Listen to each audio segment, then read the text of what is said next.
Disney's had its fair shares of controversies, urban legends, general creepiness, and everything in between.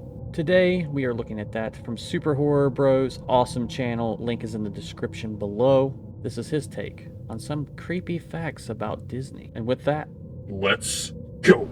In a previous video, we took a look at some creepy conspiracy theories tied to various Disney theme parks, including Disneyland and Disney World.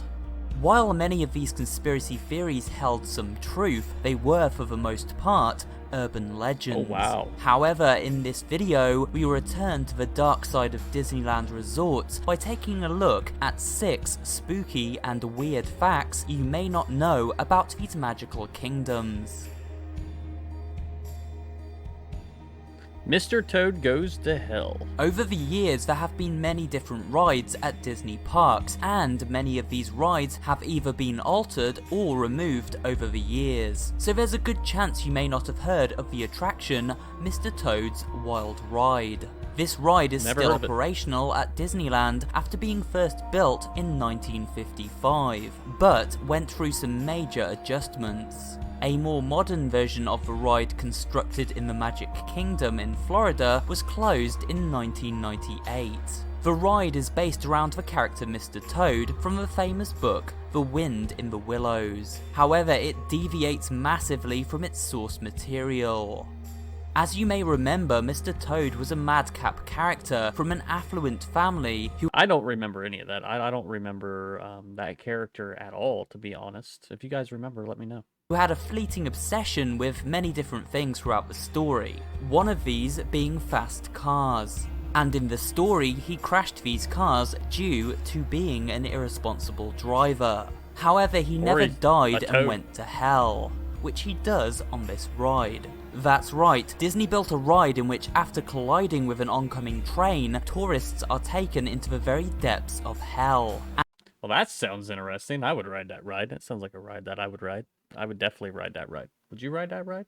And this hell is complete with cartoon demons, a high temperature, and a giant green dragon. It's a strange and eerie design choice, basically showcasing Mr. Toad's death via car crash and his subsequent journey into the fiery afterlife. He wasn't which, a good Toad. as stated previously, never occurred in the original story. Or were they just trying to be like cool and make it a little bit more intense for the ride? I think that's might be what it is. But for Disneyland going to hell, that's a little strange in a way, don't you think? The secret tunnels, the catacombs. If you've ever been to Disneyland, you may have stopped to think, how does everything run so smoothly? We rarely see character mascots and actors appearing in areas of a park they aren't supposed to. For example, we would likely never see a character such as Peter Pan in Tomorrowland. So how do these actors and mascots navigate the park without wandering through different zones they aren't meant to be a part of? How do shops continually get restocked without us ever seeing giant pallets of merchandise being unloaded? Well, maintaining the illusion of fantasy within the park was something Walt Disney had always held very dear. He wanted guests to lose themselves in this magical kingdom. One day he spotted a cowboy wandering through the wrong zone and was dismayed. A cowboy wandering around rocket ships looked very out of place. Yes, very. And so— unless you look at Toy Story. Toy Story's like, what? We have Woody and Buzz Lightyear. when he began to start work building the Magic Kingdom at Disney World Resorts Florida, Walt made the design choice to construct over 390,000 square feet of secret tunnels underneath the park itself. These secret tunnels had since become the setting for many spooky stories and creepypastas, as well as urban legends which claim there are nefarious goings on within them. However, in reality, these tunnels are simply a way for characters such as Mickey, Donald and Goofy to get around the park without walking zone to zone in plain sight, thus maintaining the illusion of fantasy for the public. They are also used to store food and merchandise sold throughout the park, as well as containing facilities for the staff to enjoy their breaks in peaceful, air-conditioned surroundings. Still, it's Be kinda strange nice. to consider there are Disney workers wandering around beneath our feet at all times as we venture through the park. What the creepy thing is some of the stories about the catacombs. That's where the creepiness comes in. And if you guys want me to do a video on those, I will find a video and do one on those. Club 33. I've heard of this one. The Mickey Mouse Club isn't the only club at Disney. There is an adults-only VIP area that is shrouded by mystery and never really spoken about. This secret club is known as Club 33. Although now advertised as a major attraction for the rich and famous, it was not always this way. It was once a very secret society. In fact, the door to Club 33 in Disneyland was originally painted a very specific shade of green, known as Go Away Green, to Go Away subconsciously Green. deter the park's guests from becoming too interested. It first opened in Disneyland, California way back in 1967 as a way to entertain celebrities and Disney investors. The membership fee remains incredibly high to this day, around $30,000 and $15,000 per year thereafter to maintain your membership. That's out of my budget. Apparently, only 500 people are members of this secret society, and there is a long waiting list that rarely accepts new Whoa. members. At least until very recently when the club opened up a little more to the public. This leads us to wonder who the elite members of Club 33 are, and who has been part of this club over the years. What really goes on behind this closed door in Club 33's secret lounge?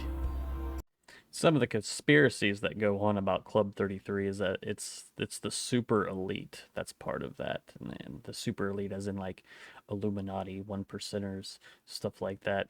A lot of satanic things going on with inside the club. Whether that's true or not, I have no idea. It's probably purely just speculation, but you never know, and that's what makes it so creepy, you know?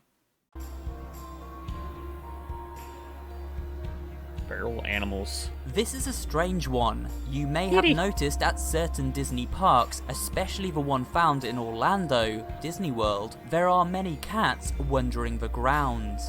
This is intentional, as the cats are said to be a way of maintaining the pest problem that comes with any outdoor attraction, Makes sense. rats. However, as these cats are essentially wild animals and feral in nature, the employees need to make sure they do not attack the guests, and are actively encouraged to deter them from doing so. The same can be said for the geese which inhabit the many ponds and lakes around the park. Could you imagine if you were getting ready to pet one of the cats and Mickey Mouse just runs up to you? It's like, no touching the cats, haha! I'll break your fingers, haha! A former Disney employee commented, "The geese are the real threats. They're extremely territorial. They hiss, they bite, and they will chase you." Yeah, they're not So it's friendly. best to avoid these particular animals if you spot them while touring the park. Number 2, abandoned parks. Some You creepy may stories remember about them. in our Disney conspiracy theory video, we talked about the allegations surrounding the closed Disney park, Discovery Island. It's worth recapping this story of the park here, as well as noting that there have been several other closures by Disney over the years. What is that? This is not exactly creepy by itself, it's simply the way businesses work. However, the parks themselves definitely have a creepy vibe to them following their closure. The two most prominent closures were water parks, Discovery Island in 1999 and River Country in 2001. If I'm not mistaken, Discovery Island, I think that there was like a disease that was going around. I'm not 100% sure, but Discovery Island has a lot of stigma around it and a lot of creepy stories and creepy pastas that have to do with it too, like bloody mascots that they found and all kinds of other things. Both of these are located at Disney World in Orlando, Florida. Rumor has it that Discovery Island was closed down due to the mistreatment of animals within the facility. Oh, that's not and good. River Country was closed due to the lack of guest demand. The creepy part of all of this comes from their continued state of decay. Each of these parks remains abandoned and gated off to the public. They are now ghost towns, ruled by nature and still located within the main park, but not maintained in any way. They are overgrown and wild. Disney warns guests to stay away from them and not to trespass, as they are no longer safe, due in part to toxic pollution around Discovery Island, making the water dangerous, and alligators inhabiting the shallows, which means it's inadvisable to swim out to take a look. This hasn't deterred people from doing so, however, and capturing both photographic and video footage of the state of these parks. Discovery Island especially looks pretty creepy in this footage. Yeah, it does. I wouldn't mind going to Discovery Island at least once and checking it out. I mean, it's all completely overgrown and stuff, and that's what kind of gives it the creepy vibe. Plus the way that it was just abandoned by Disney.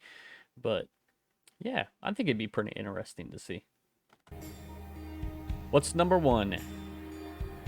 Disneyland Paris is a place for European guests to experience the magic of Disney without having to take the journey all the way across seas to the United States. However, there are some morbid stories tied to this park involving the deaths of park staff and visitors. The first comes from the suicide of a chef who worked within the park in 2010. This is sinister due to the fact he referenced Mickey Mouse shortly before taking his life. In his apartment, police discovered writing all over his wall stating, "I don't want to work for Mickey anymore." However, Disney denied there was any evidence to tie the man's death to their company. Of course they denied it. Fast forward a few years later to 2013, and we have evidence of another attempted suicide, a man trying to set himself on fire, but luckily was stopped before any serious injury occurred. And that same year, a young child was seriously injured on one of the park's water-based attractions. There have also been numerous reports of poor work conditions at this park, driving many of the workers to a breaking point. It really seems as though working long hours while forced to put on a happy face all the time can eventually take its toll on a person's mind. I would imagine that is incredibly draining. Just always forced to be happy. That sounds very unhappy-like. So while we often view Disneyland as a magical kingdom, it seems, as with anything in life, it also features its fair share of darkness. Well, that was 6 strange and creepy things about Disney. If you guys want me to do more videos on these, I'd be more than happy to. I love diving into stuff like this and seeing this side of YouTube. A lot of stuff's like really innocent, and then there's other things that are just downright creepy and disturbing. There's a lot of urban legends and stories that has to do with Disneyland and just Disney in general that I would love to take a look at. So if you guys want me to do that, let me know in the comments below. Like I said, SuperHorrorBro's, his channel is down below as well. And with that, if you guys like the content, make sure to like, comment, subscribe down below as well. Stay casual, and I'm out of here.